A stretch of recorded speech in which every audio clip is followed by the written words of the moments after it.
Gabonzo this year was pretty dry and dusty, probably the driest, dustiest, roughest track we've had ever since I've raced it. You know, a lot of times I come here, it's wet, or you know, we've had a little bit of rain. It's a drying course, so it was quite good to have it in those conditions this year.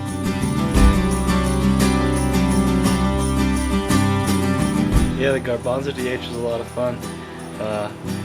Trying to find all the lines on the track and figure it out in one day was pretty difficult, but Justin was real good. He knew all the lines. He won the race before, so I got to follow him, and it helped me figure it out pretty quickly.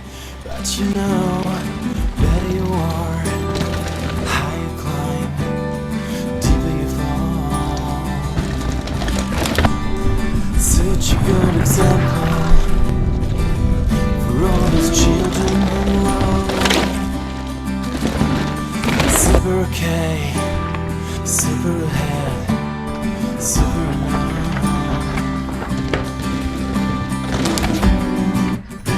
Over here, over there. You know, I had a solid run, but dropping out of the gate and into the first woods, I must have either hit something or just on a downshift the derailleur cable broke.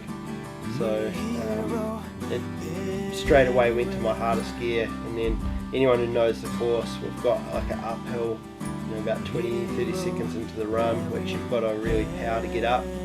So when in my biggest gear, there's no way I could even get up there, so I had to jump off and run.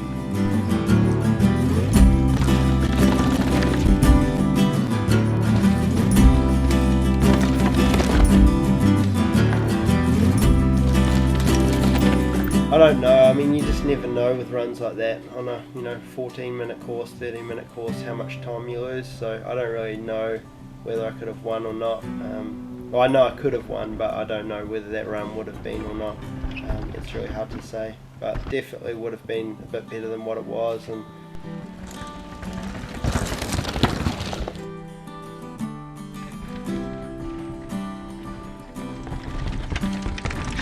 you can't really do the same lines as you do in a World Cup. You have to kind of treat it like a paced run rather than an all-out run.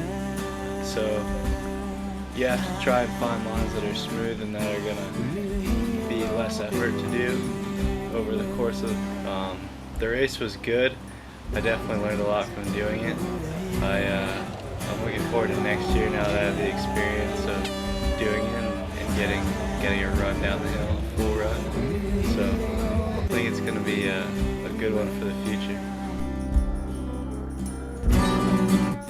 Over here, over there. We need a hero everywhere.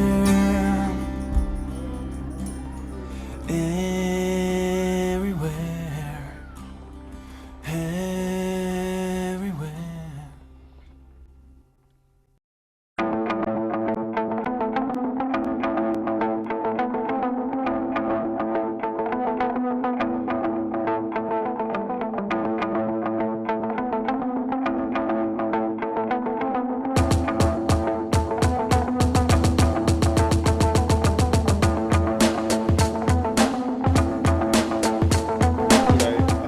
in my arms. Well, my good arm, not the arm I've had the problems and the injuries on the last few races, that started to get a bit of a lump developing near my wrist, and I sort of put it down to, oh yeah, you know, it's rough, it's just got a bit of a hammering, I need to take a day off and chill it out a bit. So I did that, and it did feel a little bit better, but then I went and rode the next day and it just flared straight back up and actually went worse to the point where I could hardly hold on to the handlebars. So I knew something was up. I thought, well, I better go see someone. So I went to the physio here, and they'd said that I'd, you know, the tendon that runs up your arm, the fluid was building up between the tendon and the sheath in there, and that's what the lump was. And it was basically from overuse, overriding the rough course.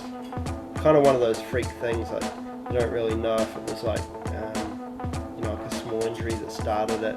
I have had no crashes since I've been here, so I'm not sure how that could happen, but just anyway, it's developed, and the lump was there, and yeah, I had to make a decision, because if I kept riding this week and went for the Canadian Open, you know, there's a good chance that it won't get the time to recover for Worlds, and then I'm going to be carrying this wrist injury through the next, you know, World Cup and the World Champs. So yeah, had to make a decision, talk to the physio, and you know, she thought it was a good idea to, you know, rest it and get it good. So I've been seeing her a couple of times while I've been here, and really just chilling it out to try and give myself the best shot I can at Worlds.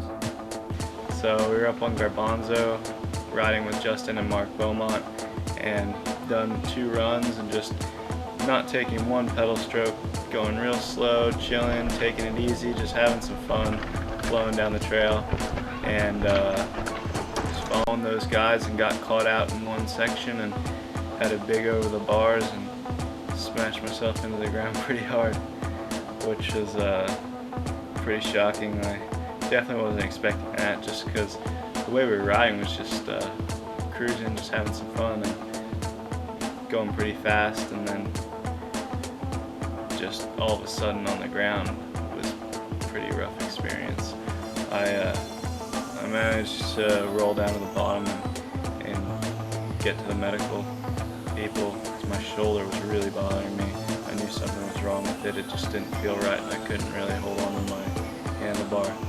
So anyway, been to the hospital, got it checked out, found out I have a AC separation in my shoulder, which is just pretty much a stretched tendon that needs time to get back and hold my bones in place again. So not a major injury, but bad timing for sure. Just a couple weeks before Worlds, and it's been 2 days, and it's definitely improving. I noticed just today so much better than yesterday. So hopefully it continues to improve at that rate, and just gotta play it smart to get it healed for Worlds. It hasn't been the funnest time, just, you know, being in Whistler and only being able to do wind trainer sessions and you know watch the races from the sideline.